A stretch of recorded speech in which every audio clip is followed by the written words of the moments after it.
Boa noite. Que alegria a gente está aqui. Muito obrigado. Sejam todos muito bem-vindos a essa casa que é nossa.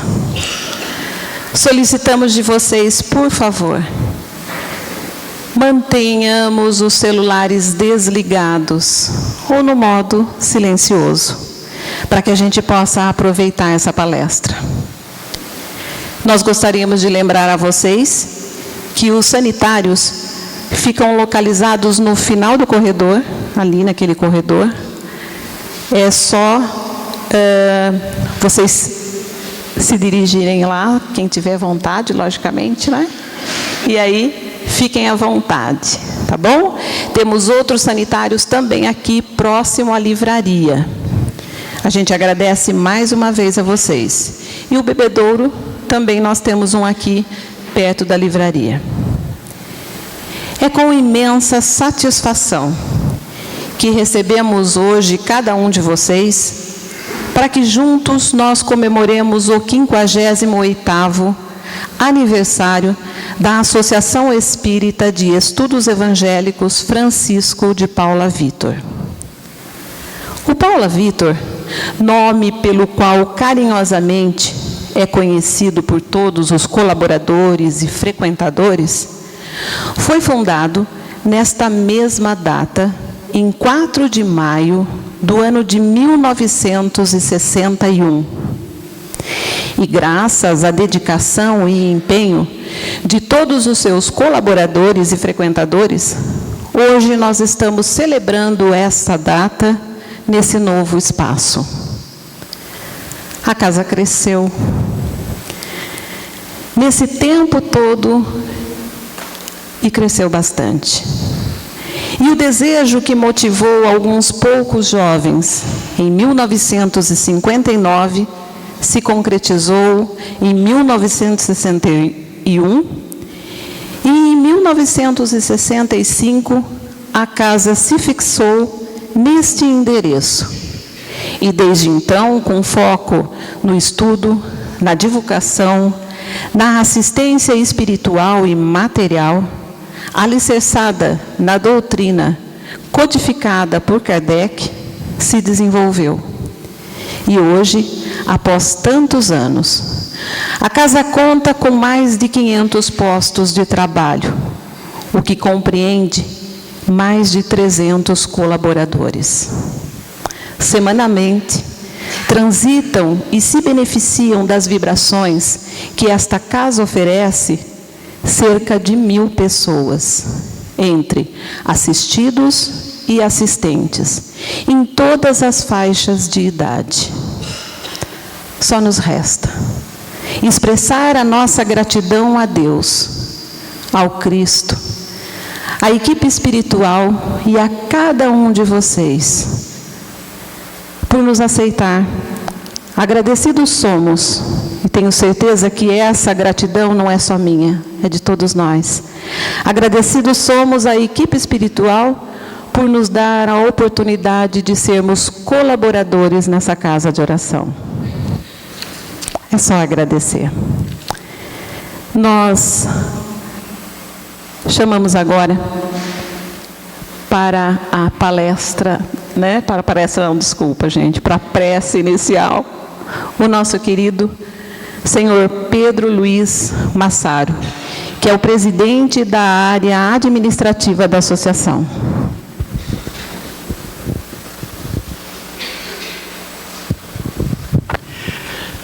Boa noite a todos, que todos sejam bem-vindos a esta casa. É com imenso prazer e muita alegria que nós agradecemos primeiramente a colaboração de todos. E vamos então nesta noite dar continuidade. Eu vou pedir a todos que neste momento procurem elevar o seu pensamento até Jesus. E aqui estamos, Senhor, nesta noite, com muita alegria, porque estamos proporcionando mais um e ampliando mais um para a nossa querida casa, aqui, pela nossa querida doutrina e pela pureza doutrinária que nós estamos sempre colocando à frente de tudo. Permita, Senhor, essas dificuldades que estamos atravessando no nosso planeta, que possamos compreender, entender e ter muita fé, porque tudo se concretiza para o bem, para o melhor. E eu peço também, ilumine o nosso palestrante da noite, que ele possa nos trazer mais conhecimento para prosseguirmos nesta nossa caminhada. Muito obrigado a todos.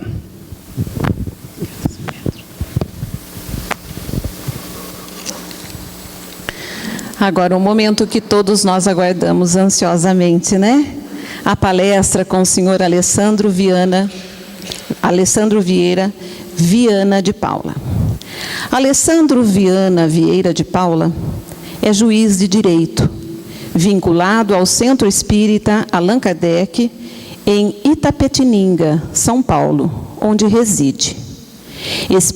Espírita há 25 anos, é colunista na revista eletrônica O Consolador e membro da ABRAME, Associação Brasileira dos Magistrados Espíritas. Estudioso da doutrina espírita, é palestrante e tem percorrido diversas instituições com diferentes temas de estudos à luz do Espiritismo. Escritor de vários títulos, livros que estarão disponíveis para compra na livraria da associação. E no final da palestra, gentilmente, ele irá autografar. Com vocês e com a palavra, o nosso orador da noite, Alessandro Viana Vieira de Paula. Obrigada. Acho que eu vou usar isso. Só para fiscalizar o meu horário.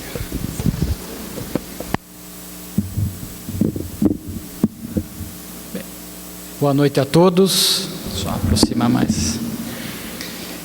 É uma noite de festas. Nós estamos aqui conhecendo esta casa espírita, essa associação espírita pela primeira vez e, de fato, impressionado com o porte, com o tamanho, mais do que isso, né, com as atividades, com a qualidade doutrinária com que esta casa vem mantendo há 58 anos. Então nós gostaríamos já neste início de registrar a minha felicitação aos trabalhadores pioneiros, aos trabalhadores novos que sustentam esta casa. Quando nós chegamos, eu passei ali na lateral do salão, o salão estava com essa luminosidade e eu escutei uma pessoa ali brincando, nossa, parece casamento, né? A gente está chegando num casamento. E nós poderíamos dizer que de fato é um casamento. No judaísmo, eles celebram como se fosse um casamento, essa vinculação, a união da criatura humana com o Criador. Então eles olhavam isso como se fosse um casamento, uma união entre nós e o Pai. E nesta noite, como nós vamos falar a respeito do amor, naturalmente que vamos estar falando desta aliança com o Criador, porque o amor é de essência divina. Para falar desse tema tão intrigante, tão desafiador para o nosso processo evolutivo, nós gostaríamos de buscar o Evangelho, lembrarmos dos ditos e feitos de Jesus. Não há como falar desse sentimento nobre, o amor, sem nos recorrer ao Evangelho, sem buscarmos a figura incomparável de Jesus. E nós nos permitimos, neste início, fazer uma referência de que nós vamos adotar a cronologia narrada pelos evangelistas Lucas e Marcos, e também a cronologia temporal mantida por Amélia Rodrigues. Amélia Rodrigues, através da mediunidade de Divaldo Franco, ela tem 10 obras, onde ela nos fala com uma riqueza de detalhes a respeito do Evangelho que toca a nossa alma, nos comove. Então nós vamos usar esta cronologia para falarmos e lembrarmos de uma passagem do Evangelho, quando Jesus, num determinado dia, ele se dirige, já era praticamente final de tarde, mês de outubro, ele se dirige a Simão Pedro e faz um pedido, dizendo que ele gostaria de passar pelo Mar da Galileia, saindo de Cafarnaum, e ir ao lado oposto da margem, visitar as montanhas de Bazã, onde estava as Decápolis. Mas Simão Pedro se assusta com aquele pedido de Jesus, naquele momento, naquela oportunidade, porque pelo período, essa transição, passar pelas águas do lago de Genezaré, naquele período, era algo temerário.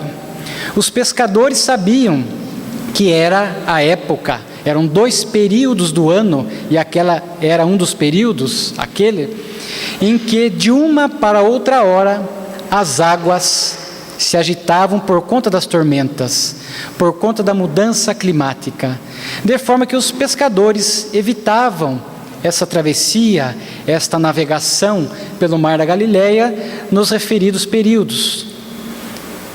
Mas Jesus, mesmo assim, insiste em que, pese a demonstração de Simão Pedro, pescador experiente, tinha uma barca de grande porte, Jesus fala para ele: não temamos as coisas da natureza, não temamos as coisas que vêm de Deus. Simão Pedro, então, começa a preparar, junto com os demais discípulos, esta viagem especial. Jesus, diz Amélia Rodrigues, já vinha acalentando, desejando ir visitar Gadara, que estava na Decápole, nas montanhas de Bazã. E eles então preparam as embarcações e saem por volta da 10ª hora, das 17 horas. E começa a navegação. Céu muito belo, céu fulgurante, as estrelas. Jesus, assim que adentra o barco, pega o travesseiro, vai à popa e ali adormece serenamente. Judas, que também estava no barco, começa a insuflar, dizendo que era um perigo aquela viagem, onde já se viu Jesus naquele período e naquela época optar por aquela viagem, uma vez que era sabido as possibilidades da mudança climática. E os demais discípulos tentavam acalmar Judas, dizendo: o Mestre está conosco, não vamos temer. E iniciam então a viagem, e num dado momento, algumas nuvens, de inopino, de repente, como acontecia, a tempestade.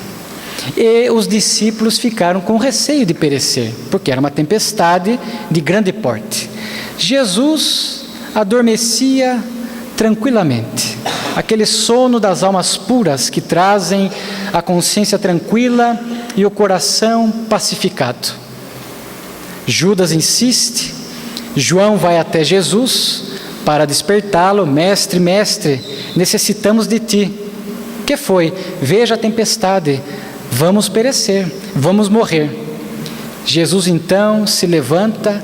Amélia Rodrigues, na sua descrição poética, diz que naquele exato momento um relâmpago clareia a figura do mestre e ele então dá a ordem: aquietai.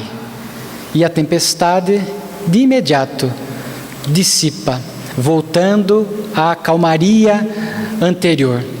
Naturalmente que os discípulos se assustaram, porque quem é este que até a tempestade obedece? Naturalmente que à luz da doutrina espírita, nós sabemos, conforme está na obra básica, o Livro dos Espíritos, que há espíritos que cuidam dos fenômenos da natureza. Naturalmente que Jesus dava uma ordem e esses espíritos, atuando nesses fenômenos, ali colaboraram para a cessação da tempestade. A viagem prossegue, eles chegam até a base das montanhas de Bazã, já de manhãzinha, no dia seguinte. Era uma travessia longa, E eles então sobem, havia o esforço de subir até o topo da montanha, e lá Jesus então se depara com o obsediado de Gadara, que ficou conhecido como obsediado de Gadara. Jesus se comove diante daquele que há praticamente 20 anos ali habitava a sepultura vazia, expulso da comunidade local, desprezado pelos familiares, porque ele era vítima de uma subjugação de grave porte. Ele disputava comida com os animais, estava num processo físico, espiritual, lamentável. Jesus identifica que se tratava de um processo obsessivo, de interferência espiritual. Aquela pessoa obsediada se chamava Legião, diz Amélia Rodrigues, porque percebia-se claramente que eram muitos espíritos que o atormentavam. E ele então, ali diante do Cristo, os espíritos tomam vozes: que queres de nós, Jesus de Nazaré? Jesus, movido pela sua amorosidade incomparável, cessa aquela influência espiritual, aquele grupo, aquela coletividade de espíritos que afligiam Legião, deslocam-se do campo vibratório psíquico do obsediado, porque Jesus tinha a autoridade moral, saem apressados, inquietos, e diz Amélia Rodrigues, até assustados por conta daquela ação do Cristo de interromper imediatamente aquela influência espiritual que já durava muitos anos.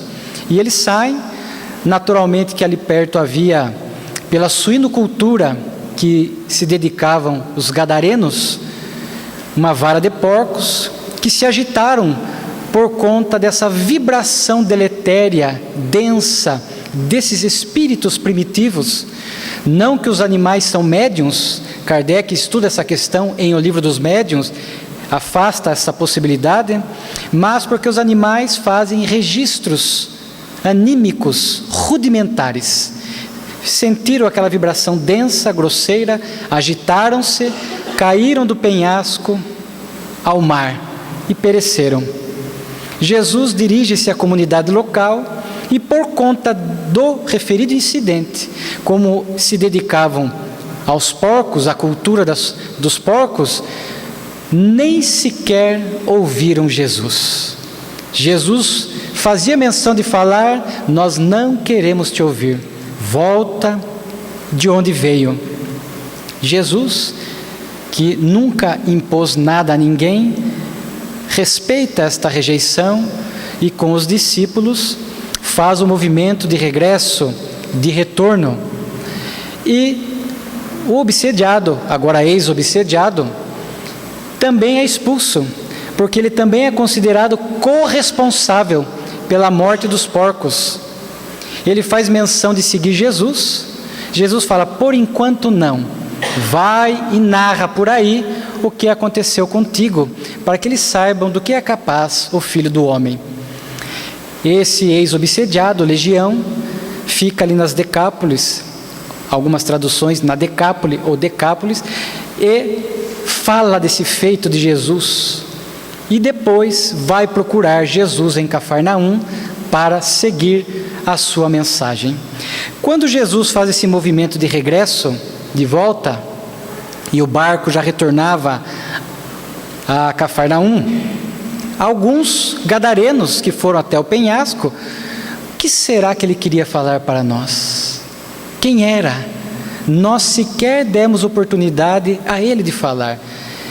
E um disse: parece que é um galileu, e nada pode vir de bom da Galileia. Mas que será que ele queria falar? E ficou aquela curiosidade no ar enquanto a barca retornava a Cafarnaum.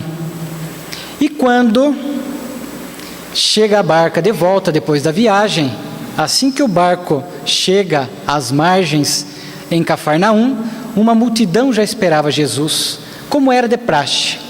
Jesus viera para atender a multidão. Ele era, como dizem os Espíritos, o amor incompreendido, o amor não amado. E ele viera para atender essa multidão de necessitados, carentes da matéria, do espírito, carentes moralmente, e ali então começaram a cercar Jesus.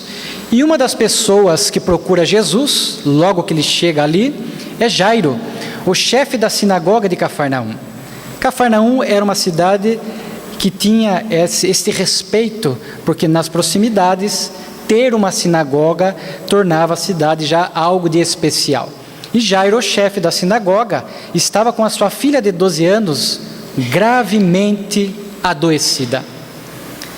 E ele já sabia, conhecia Jesus, porque Jesus já havia estabelecido o seu domicílio, entre aspas, que Jesus viajou muito, não ficou ali recluso, detido, mas elegeu a casa de Simão Pedro como seu domicílio.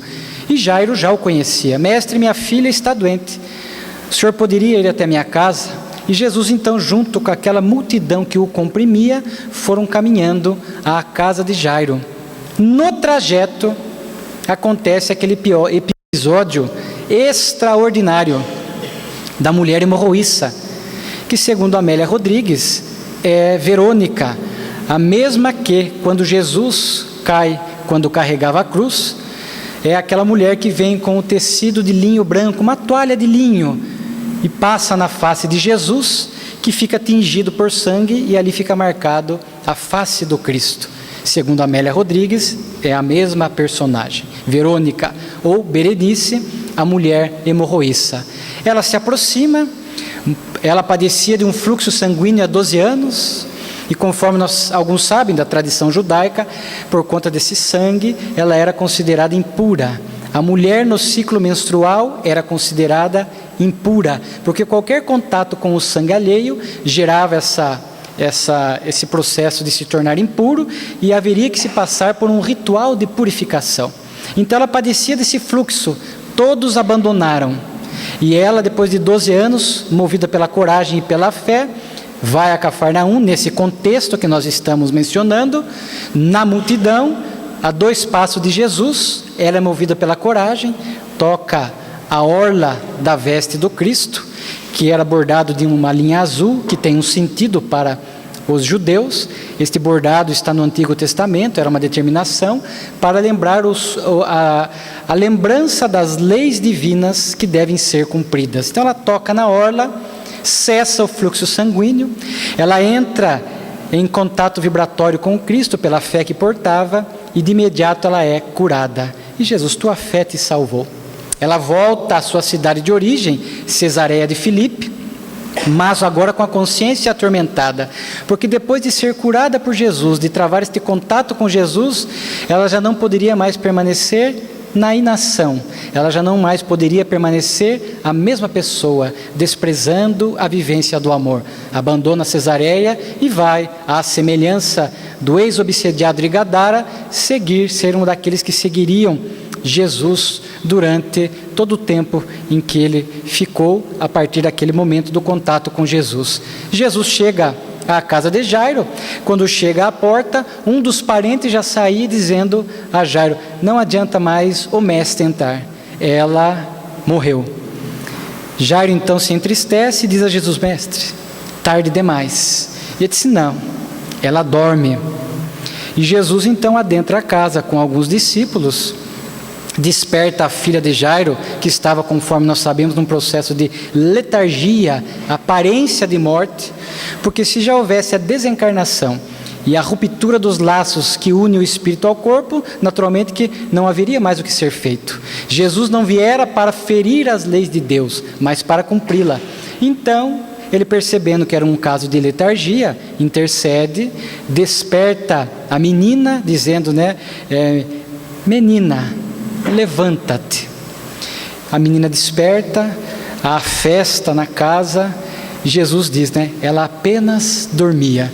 E quando Jairo vai fazer menção de agradecê-lo, Jesus já ali saía, e voltando com os discípulos. Vejam só como a narrativa com Amélia Rodrigues e outros espíritos fica de uma beleza incomparável. Nós estamos aqui agrupando 4 passagens do Evangelho que estão no mesmo contexto.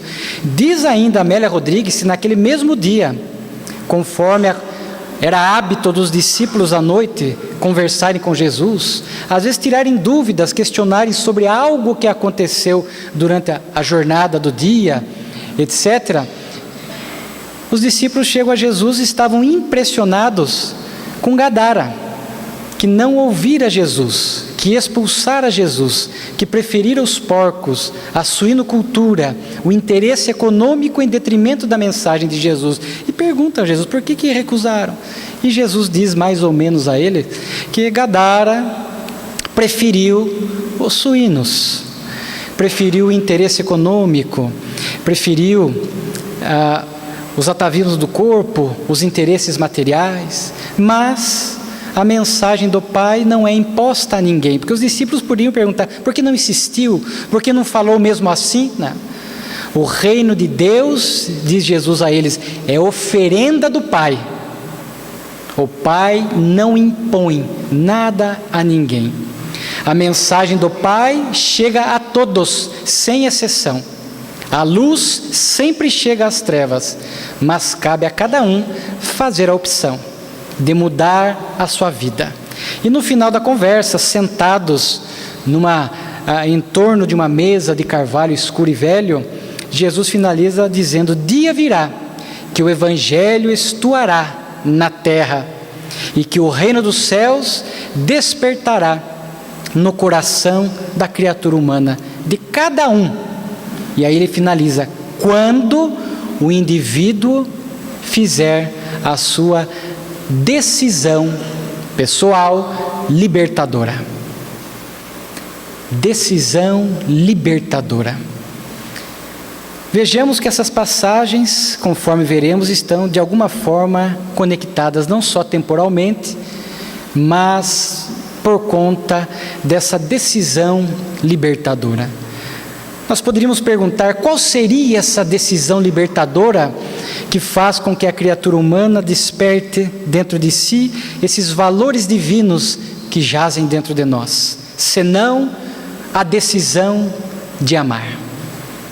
A decisão de amar, quando nós a elegemos e começamos a colocar em prática na pauta das nossas vidas, é essa decisão que marca o processo evolutivo da criatura humana.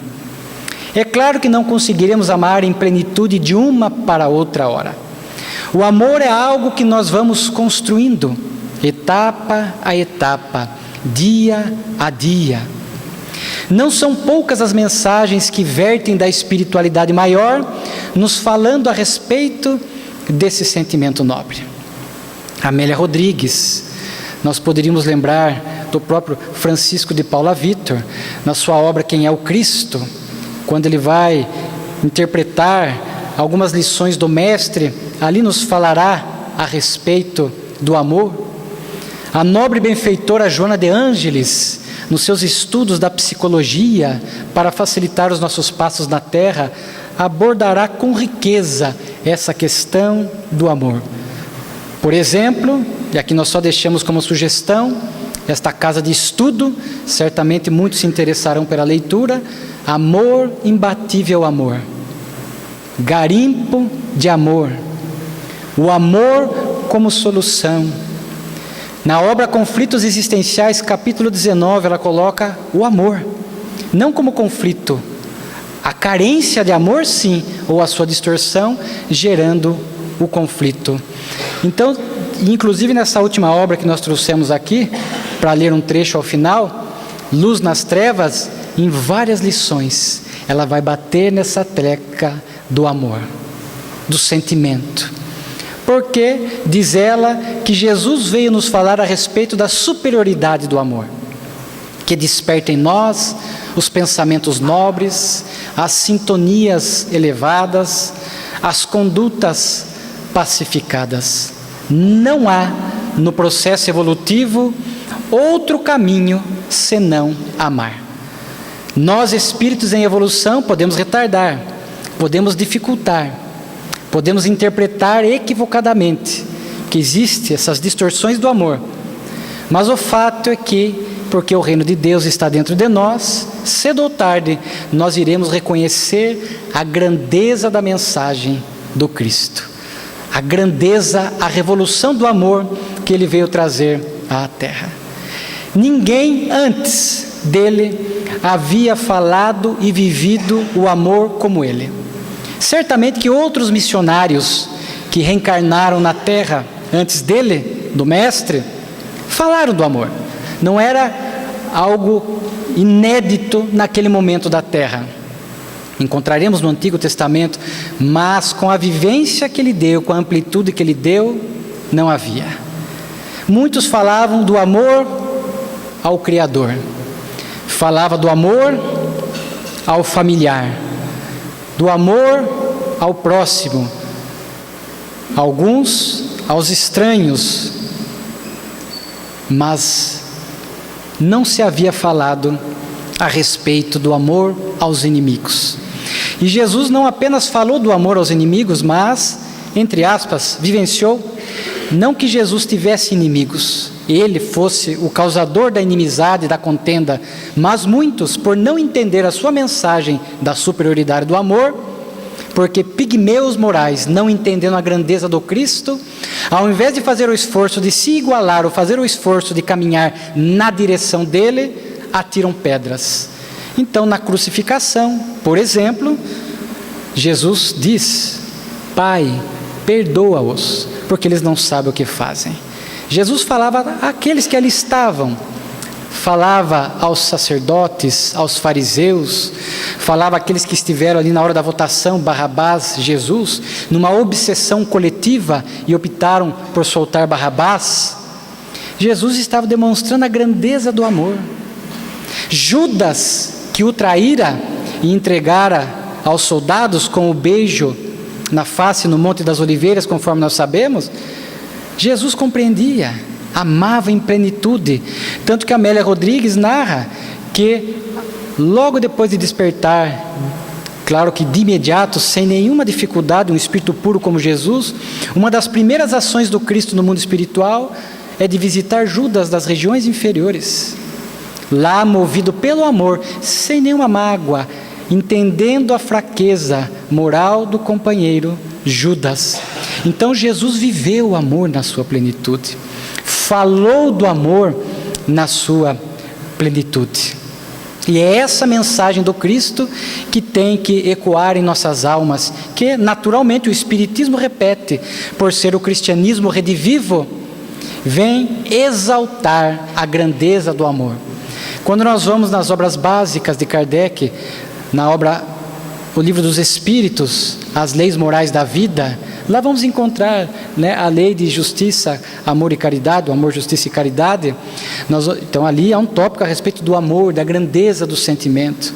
Nós vamos encontrar no Evangelho segundo o Espiritismo 3 capítulos dedicados: amar ao próximo como a si mesmo, o amor aos inimigos, amar os inimigos, e o fora da caridade não há salvação.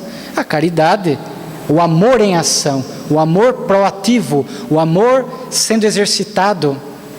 E para nós espíritas em particular, um chamamento do Mestre, que sempre ecoa na nossa consciência, porque faz parte dos estudos espíritas, citações em palestras, em preleções evangélicas.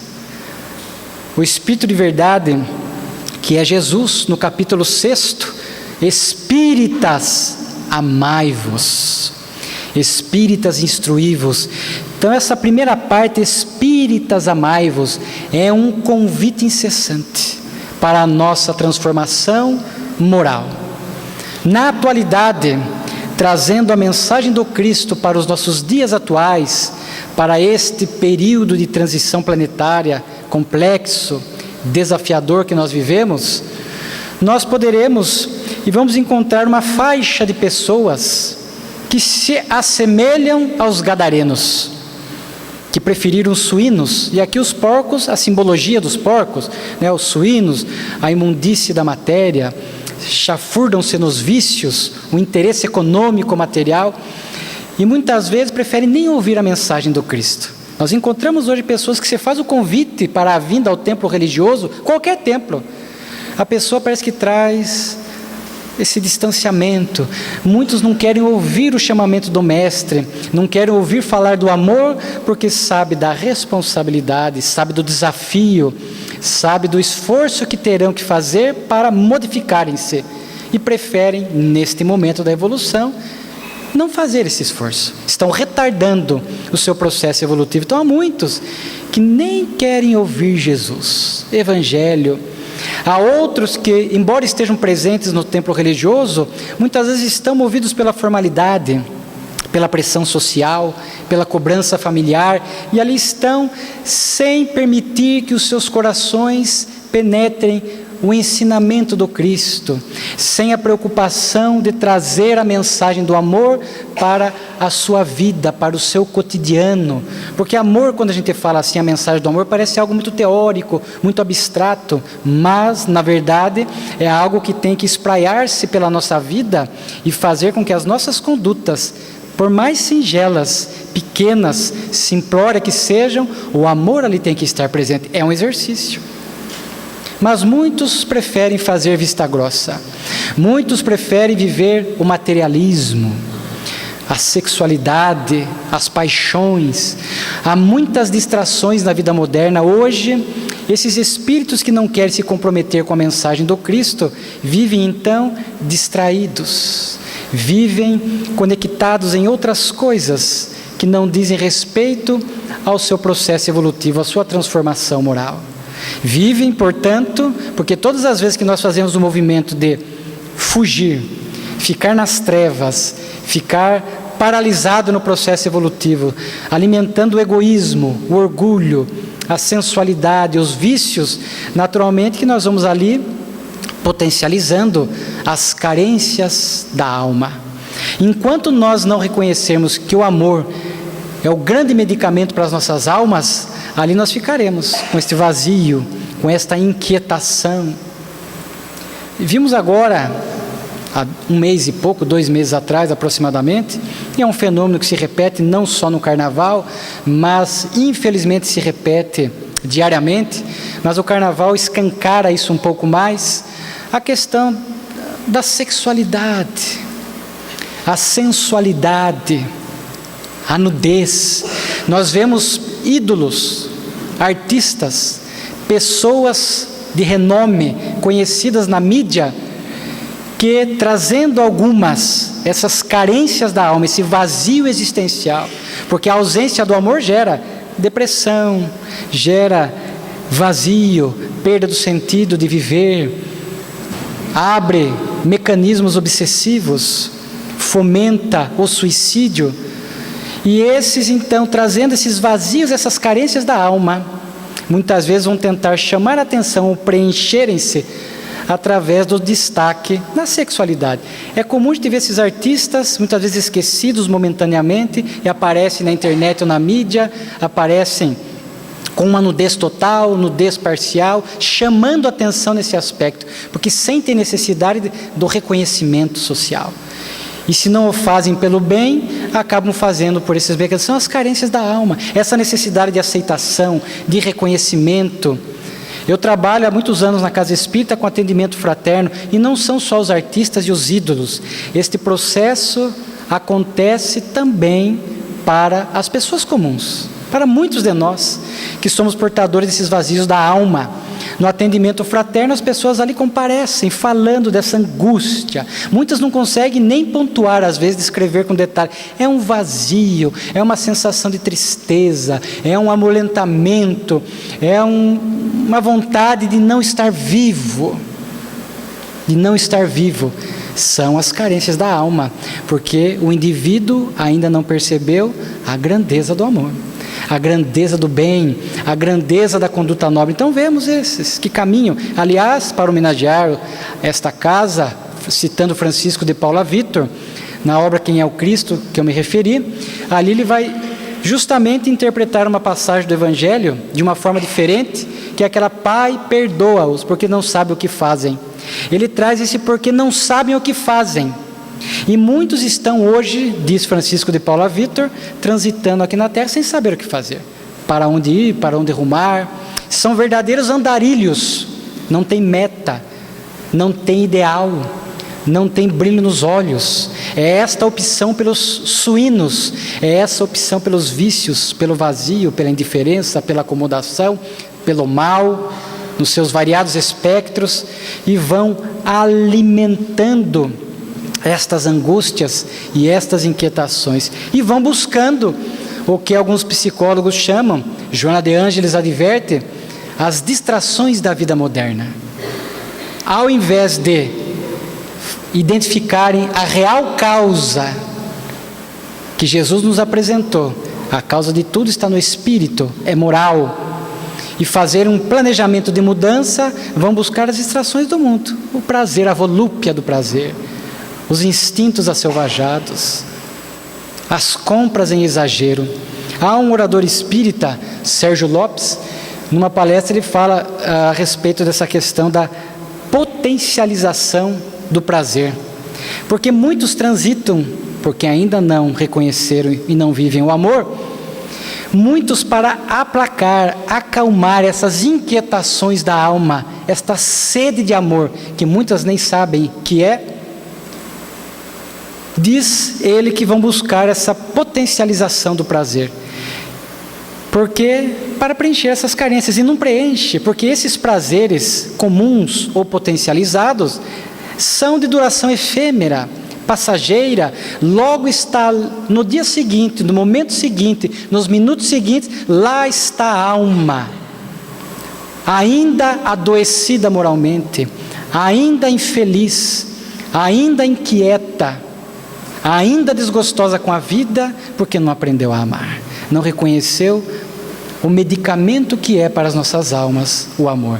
Hoje nós vemos essa potencialidade do prazer, a pessoa já não basta mais a comida comum, ela necessita sempre da comida gourmet, sofisticada, não que não possamos comer esta comida sofisticada, gourmet, eu particularmente gosto, um bom risoto bem feito, quem é que não gosta? Mas a pessoa só se satisfaz quando come este tipo de comida, aí a vida dela passa a ser pautada diariamente por comidas sofisticadas, potencializando o prazer do paladar.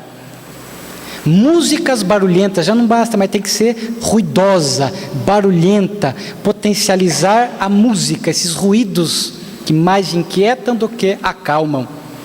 E algo interessante, no campo da sexualidade, já não basta mais o prazer natural que o orgasmo propicia. As pessoas buscam apetrechos, buscam medicamentos e etc. para potencializar esse prazer, porque aquele prazer comum já não mais preenche os vazios da alma, e nem aquele que potencializa também não preencherá, porque conforme estamos aqui defendendo a tese, que é a tese do Cristo, somente o amor preenche.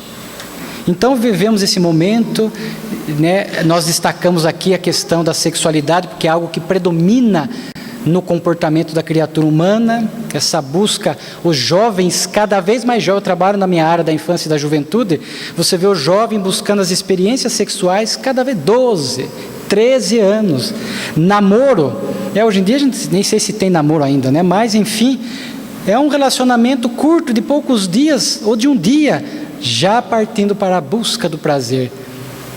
Então nós vivemos este momento, e é algo tão simples de perceber, porque o prazer pelo prazer, aliás, confunde-se muito amor e sexo, procuram-se dar conceituações idênticas, que não são. Há amor sem sexo, há sexo sem amor, há sexo com amor, são coisas distintas. O sexo é a função biológica, o amor é o sentimento. E esses que procuram então aplacar essas carências da alma com o prazer sexual, diz Joana de Ângeles, é como matar a sede com a água do mar. Vem o prazer, seja o comum, seja o potencializado, passou o efeito de alguns segundos, de alguns minutos, lá está a alma sedenta por repetir de novo aquele vício. É como a pessoa que faz a fuga pelo álcool, vai tentar aplacar essas inquietações no álcool, vai, bebe, enquanto está sob o efeito do álcool, está tudo bem, volta para casa, passa o efeito do álcool, no dia seguinte o que ela almeja de novo? O álcool. Então fica este ciclo de aplacar carências em algo que é transitório. Agora, quando nós adicionamos o amor na função sexual, por exemplo, só trazendo uma questão, vemos casais que se amam ao sentimento, ao respeito presente, não há necessidade dessa repetição exaustiva na busca da volúpia do prazer. Os casais que se amam, quando há relação, não é só a questão física, o sentimento presente, a energia de um no outro, há essa permuta psíquica do sentimento nobre, e vai como se o amor de um ficasse no outro, e vice-versa. E aquilo planifica, preenche a vida do casal, às vezes dura dias, semanas, sem obrigatoriamente a necessidade de repetir exaustivamente. O amor tem esse perfil, planifica, acalma. O amor é algo tão extraordinário que ele foge das leis da natureza, da matéria, porque pelas leis da matéria, quanto mais você dá, menos você tem. Se eu tenho R$1.000, eu dou R$500 para alguém, eu estou com 500. Se eu tenho dois sanduíches, se eu dou um, eu fico com um. O amor não. O amor, quanto eu mais dou, mais eu tenho. Quanto eu mais vou repartir, quanto mais eu vou espargir esse amor à minha volta, mais eu tenho, mais eu me planifico.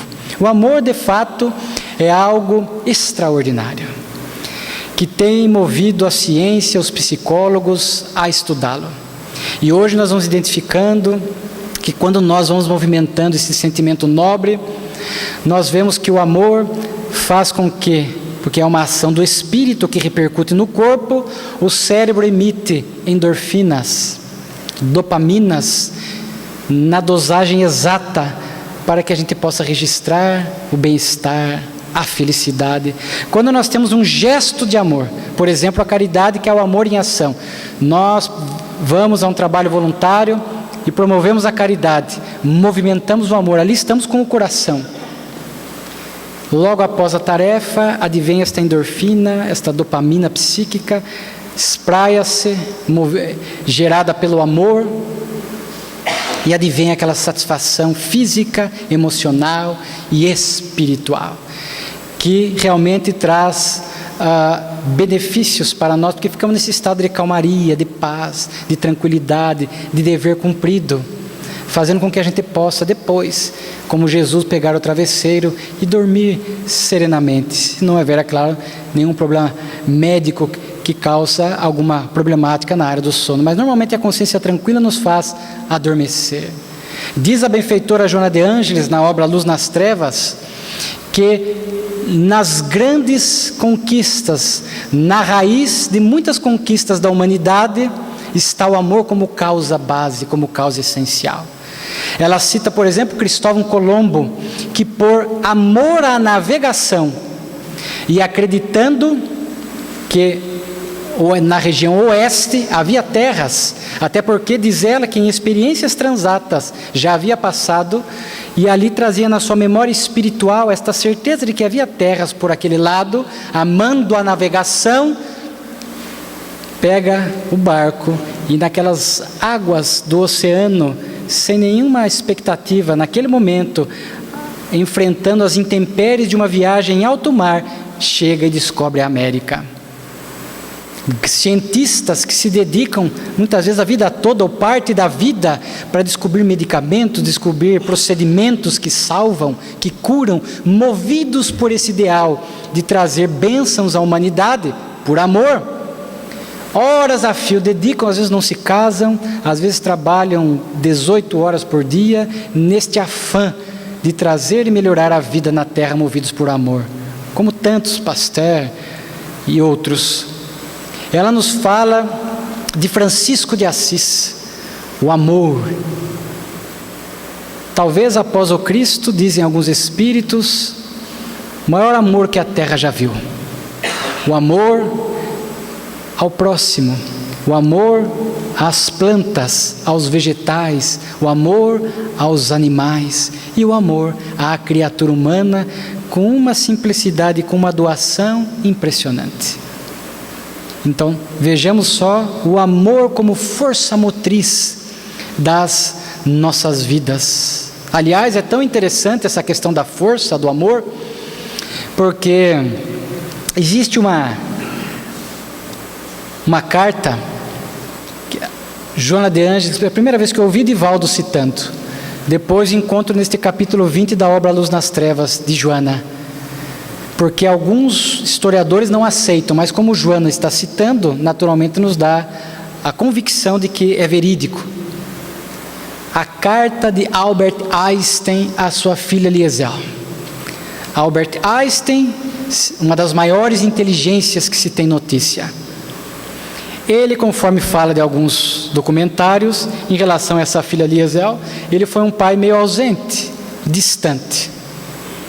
Mas no fim da vida ele escreve para a filha uma carta extraordinária. Uma carta onde ele vai falar: olha, depois de tudo que eu estudei, as forças que sustentam o universo, conhecidas, a força da gravidade, a força da eletricidade, ou eletromagnetismo, a força quântica forte, ou a força quântica fraca, eu posso dizer a você, minha filha, que a quinta força do universo, maior do que todas as outras 4, e que produz esse equilíbrio cósmico no universo, e por consequência na criatura humana, porque estamos conectados ao universo, é o amor. Einstein diz à filha que a maior força do universo é o amor. E ele diz numa carta muito interessante, quem quiser depois na internet a íntegra dessa carta, ele vai dizer: essa força universal é o amor. O amor é luz, diz ele na carta, dado que ilumina aquele que dá e o que recebe. Então, quando nós passamos a amar, nós emitimos luz, mas não é a luz artificial. Nós estamos falando desta luz espiritual. Kardec, na Revista Espírita, chama de atmosfera espiritual, a nossa aura, a nossa vibração, que produz luz.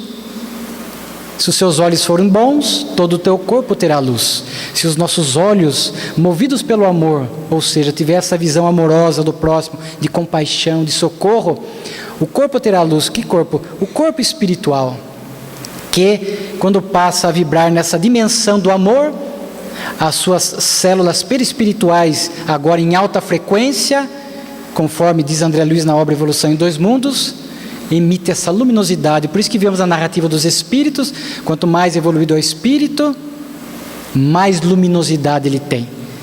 E muitas vezes, quando visita as regiões inferiores para socorrer, esses espíritos dosam essa luminosidade para não ferir e não humilhar aqueles que ainda estão momentaneamente nas trevas. A luz do Cristo cegou Paulo de Tarso, enquanto Saulo de Tarso, dada a luminosidade no Monte Tabor, esta luz do Cristo. Então quem passa a amar, passa a emitir esta luz. Quando nós nos deparamos com pessoas que amam, pessoas de bom caráter, pessoas de bem, a gente se aproxima de pessoa, ela transmite a nós uma calma, uma tranquilidade. É a luz, é a vibração desta pessoa que nos impregna, né? Então, o amor é luz, o amor é gravidade, diz Albert Einstein, porque faz com que as pessoas se sintam atraídas umas pelas outras. Olha que interessante, o amor atrai, o bem atrai. Embora ele não dê muito ibope na mídia, mas a gente percebe que isto vem lentamente se invertendo, e isto vai se dar. A gente percebe que as pessoas de bem atraem as pessoas à sua volta. Pessoas querem estar próximo, querem conversar, no caso do Cristo, querem tocar, querem se beneficiar daquela fala, daquele pensamento da pessoa, da vibração da pessoa. Então a gravidade atrai, o bem gera uma corrente, o amor gera esta corrente. E nós temos que buscar isto. Eu sempre cito que nós temos hoje a internet como uma ferramenta neutra, pode ser bem ou mal utilizada. Procurem lá www.sonoticiaboa.com.br. Quantos gestos de amor acontecendo no mundo. Porque muitos que preferem não ouvir Jesus, ou preferem fazer esse movimento de uma interpretação doentia do amor, às vezes alegam: não, mas o amor é impossível, mas não existe quem ame, o amor não é bem assim. E a gente vai perceber que não, o amor é bem assim, gera esta força, esta coragem. E o amor é potência, diz Albert Einstein, pois multiplica o melhor que temos. Multiplica o melhor que temos, potencializa as nossas possibilidades de realização espiritual e moral no nosso cotidiano. O amor traz esta força. Lembramos do grande escritor russo Leon Tolstói, que depois que se tornou cristão, convencendo-se da superioridade dos ensinos de Jesus, rendendo-se ao amor, ele, movido por esta coragem, porque quem passa a amar não se omite, não tem receios, age em nome do amor. Vemos pessoas que visitam comunidades tidas como perigosas nas estatísticas policiais, mas movidas pelo amor, em grupos, em caravana, com alguns cuidados, lá vão em nome do amor ajudar aqueles que lá estão. E Leon Tolstói, ele então, movido de coragem, escreve uma carta ao czar Nicolau II, que à época era a autoridade que governava a mãe Rússia, mas era um governador inclemente, maldoso. O povo passava fome, 100 mil pessoas nas prisões, muitas aguardando a pena de morte, um descaso com o sofrimento do povo, que fez Leon Tolstói, não se omite, escreve uma carta a Nicolau II, falando para ele da importância da força do amor, da importância de ser mais justo e nobre com a população, com o povo, com os súditos, para que ele abolisse da legislação a pena de morte, para que ele tivesse mais brandura com aqueles que estavam na mãe Rússia. E Leon Tolstói não se importou com o resultado. Quem ama não se preocupa com o resultado, se vão agradecer, se vai retribuir, se vai reconhecer, não. O amor não precisa disso. E ele então, Leon Tolstói, passa a amar a vida. Abandona o título de conde, abandona a herança, as suas obras, ele era o maior escritor russo, passa a ser proibida na Rússia, ele vai viver uma vida simples nas terras, cultivando o solo, e ele passa a experimentar um dissabor familiar, porque os familiares não aceitavam essa opção de amar. A renúncia ao título de conde, a herança, a mulher entra num processo de sofrimento doloroso, tenta o suicídio, mas ele em nenhum momento abdica da escolha que fez, que é amar. Porque muitas vezes, quando nós passamos a fazer esta opção, e vamos no dia a dia nos esforçando para implementar o amor, e vamos procurando pautar a nossa conduta por mais respeito, por mais solidariedade, por mais indulgência, levando mais luz, uma fala mais otimista, um pensamento mais nobre, naturalmente que surgirão os pigmeus morais. Aqueles que vão falar, não, mas você é bobo, você é capacho, imagine fazer isso, imagine perdoar desse jeito, imagine silenciar assim, visitar aquele local. Muitos saem do trabalho e vão para os happy hour, e muitas vezes os homens de bem, as pessoas comprometidas saem do trabalho e vão aos templos religiosos, vão às tarefas voluntárias. Muitos ao final de semana vão para as distrações da vida moderna, continuadamente, e continuam carentes. E muitas pessoas que já escolheram o amor, não que não possam ter os seus momentos de entretenimento, lazer, devem tê-lo, mas na devida proporção, sem os exageros. A pessoa vai às vezes dedicar parte do seu final de semana a uma visita social, a uma visita fraternal, a um estudo, a uma palestra, esta noite. E aí as pessoas falam, não, mas fulano é bobo, mas como é que pode? Certa feita estava num grupo de amigos, e eles perguntaram, né, eu já tinha alguma intimidade, naturalmente, e eles perguntaram assim, não, mas nós estamos pensando em fazer um curso de vinho, não sei o que, vamos lá visitar tal local para experimentar vinho e tal. E perguntaram, você toma vinho? Eu falei, não, eu não tomo vinho. E eu sei que o assunto foi desencadeando de um jeito, não, mas então, daí nós estamos pensando, nos reunindo, vamos assistir Fórmula 1. Então, eu particularmente não gosto de Fórmula 1, sou esportista, jogo tênis, adoro tênis, acompanho futebol, mas Fórmula 1 particularmente não tenho assim nenhum interesse. Não acompanha a Fórmula 1. Tá, mas Fórmula 1, não, mas eu não gosto de Fórmula 1. Eu não sei o que. Então, e aí as pessoas chegam uma hora falando, nossa, mas que prazer você tem na vida.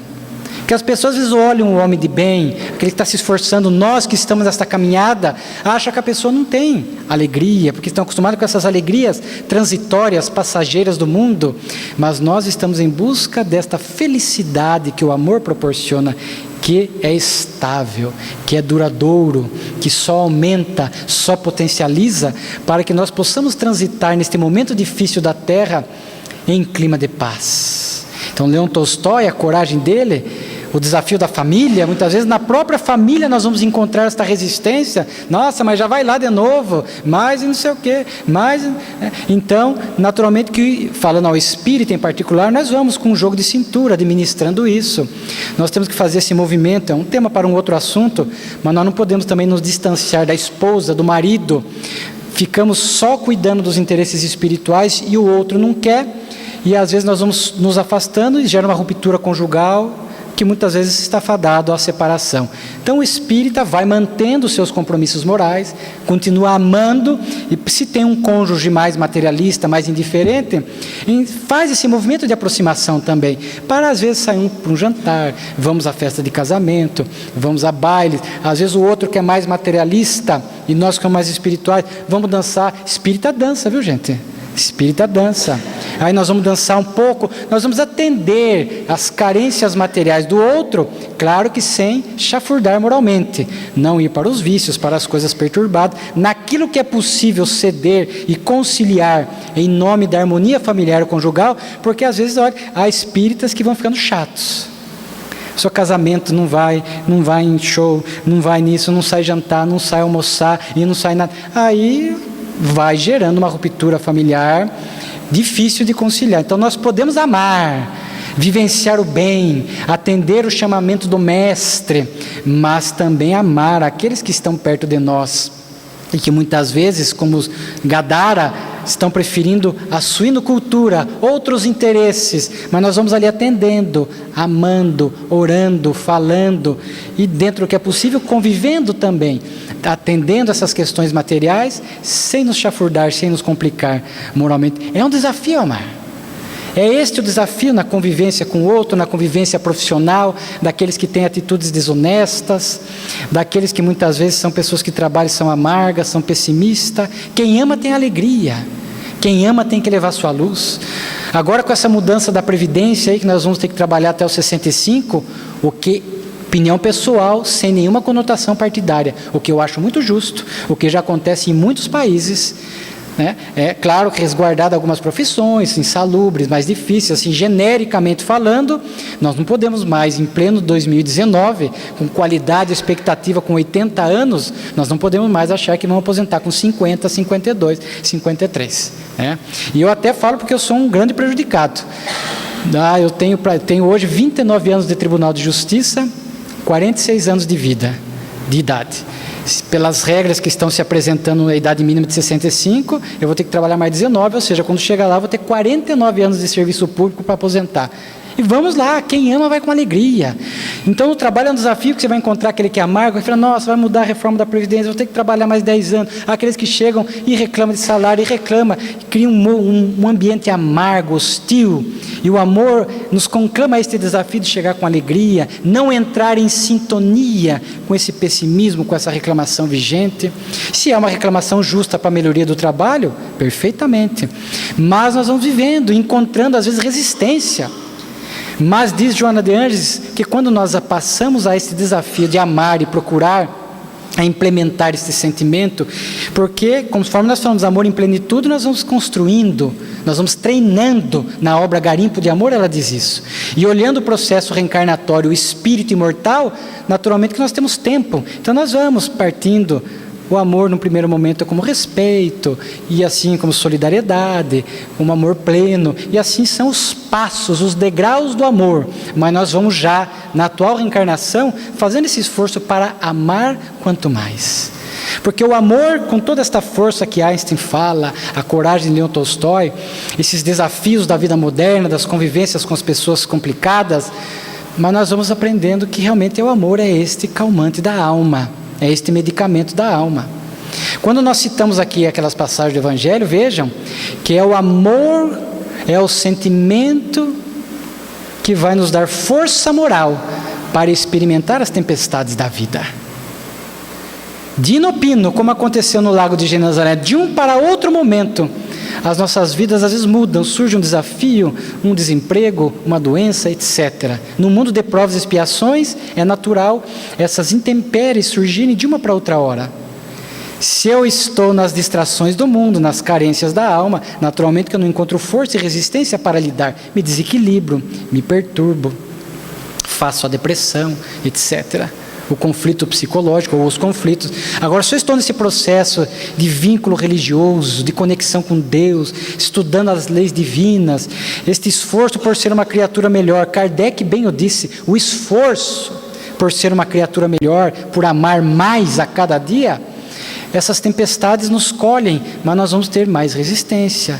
Podemos não agir de forma exemplar, mas nós, amando e se esforçando por amar, nós vamos estar mais serenos, vamos ter mais serenidade, mais equilíbrio. Até porque nesse processo do amor, mais facilmente essa sintonia com a espiritualidade superior, com o nosso anjo da guarda, que virão não nos isentar das lutas, mas nos inspirar e nos fortalecer para que possamos enfrentá-la em clima de paz. Joana de Ângeles tem uma frase extraordinária, onde ela diz: não há questão embaraçosa na vida que o amor não possa resolver.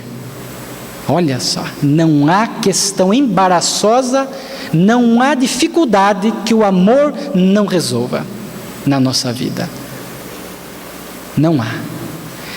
Então nós vamos percebendo, quando Jesus chega em Gadara, eles fazem a opção pela suinocultura. Nós hoje já vamos buscar aquele trecho do Evangelho: buscai primeiro o reino de Deus. Então a nossa opção hoje já é de buscar os interesses espirituais, morais.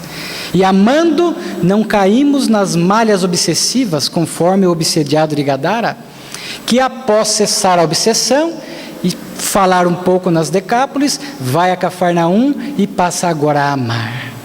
Não caindo mais nas malhas obsessivas, porque nós estamos num patamar de vibração melhorados. E se algum espírito fizer esse movimento de tentar nos derrubar, e se nós formos fiel ao amor, ao sentimento, à fidelidade ao Evangelho, muitos desses espíritos aprenderão conosco e aprenderão a amar através do nosso testemunho, nem que seja uma simples pegada de luz que nós possamos deixar.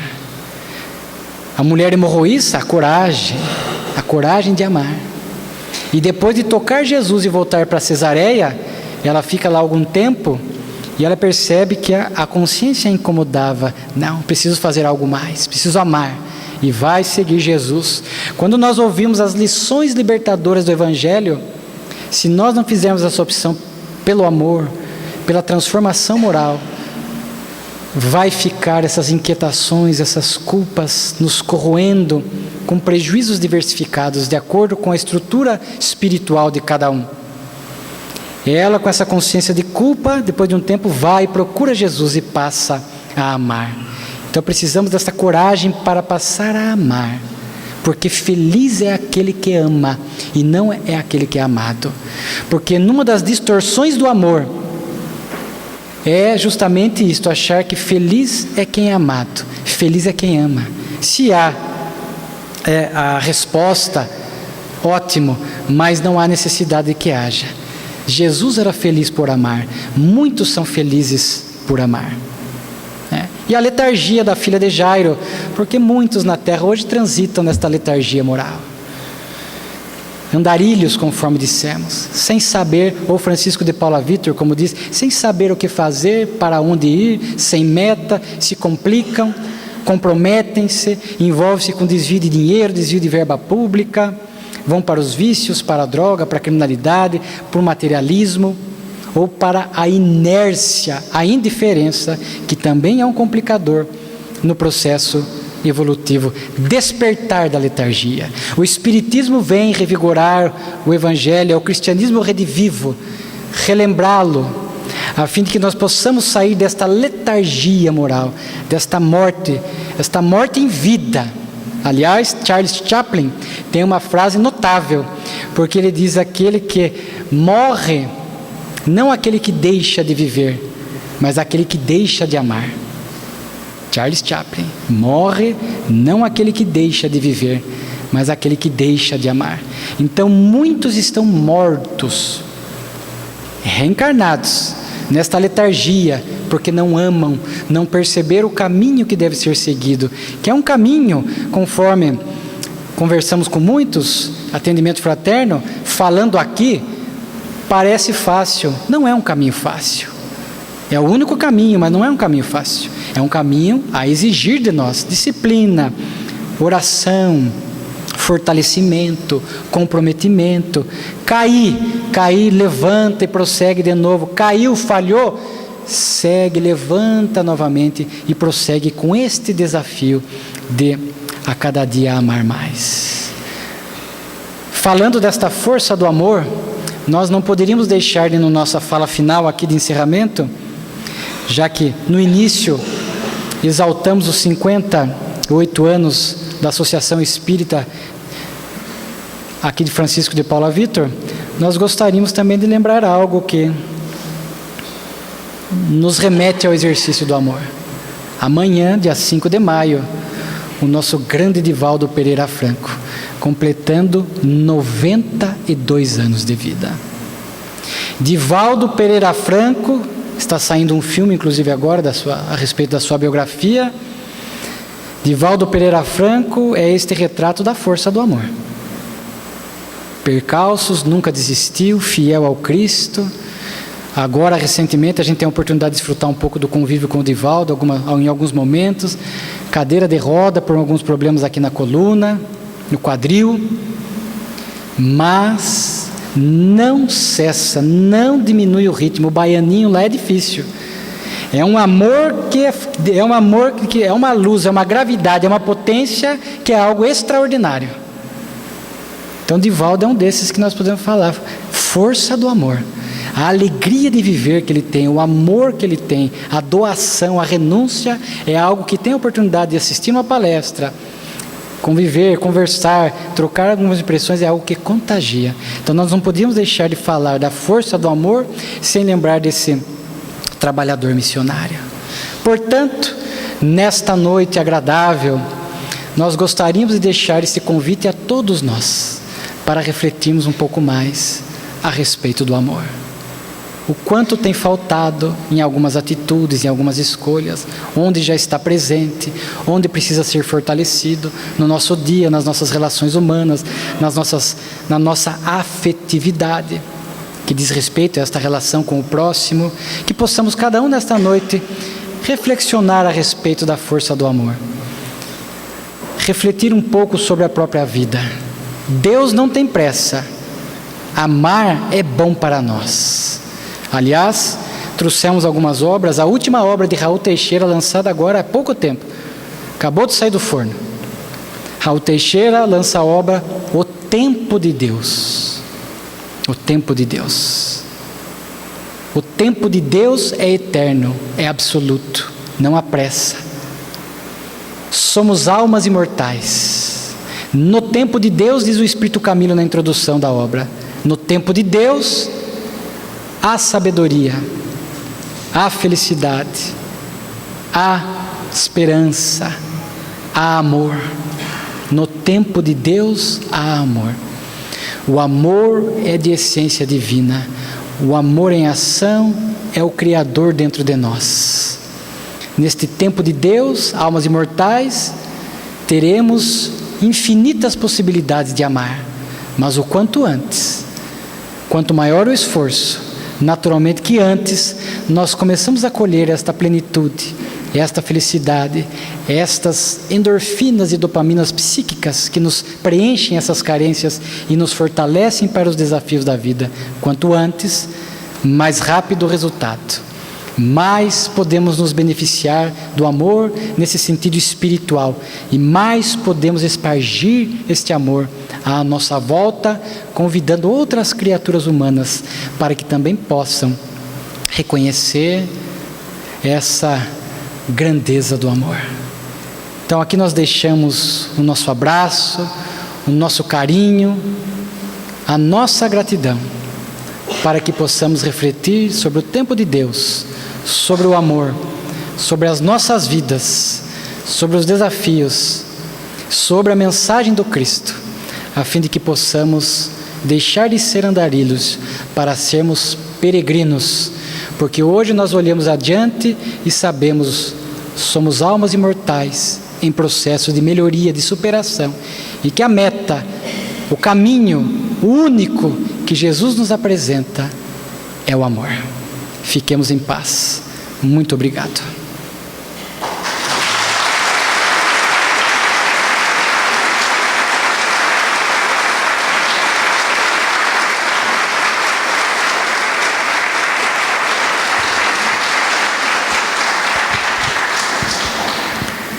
Agradecemos imensamente a sua fala de hoje. Você pode fazer a prece para a gente? Por favor.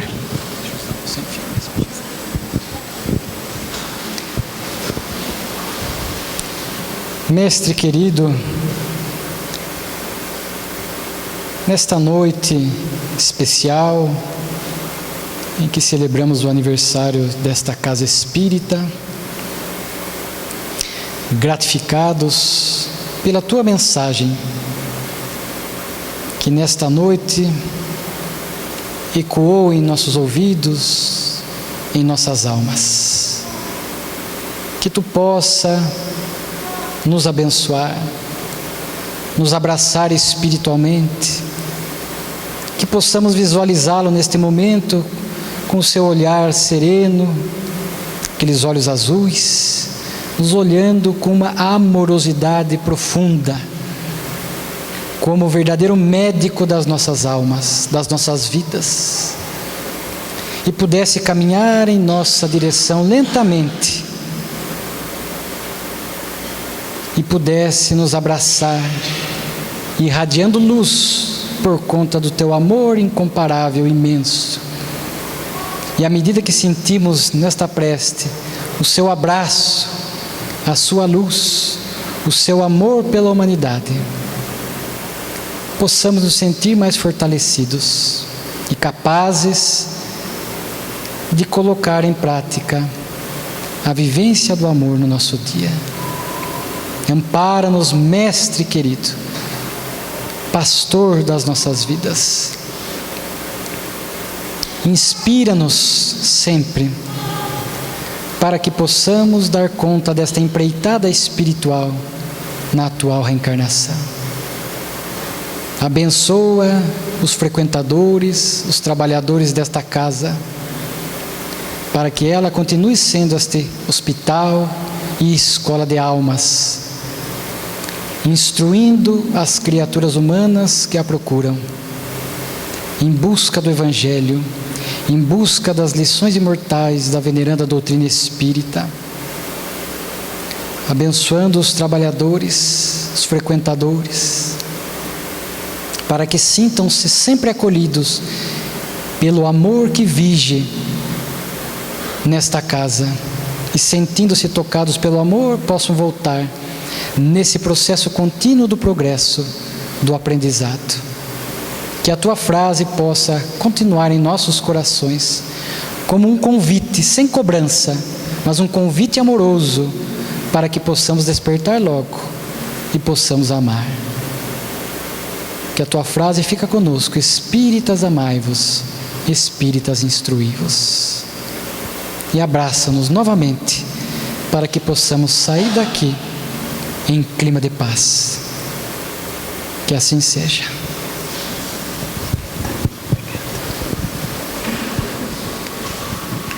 Ai, que emoção, né?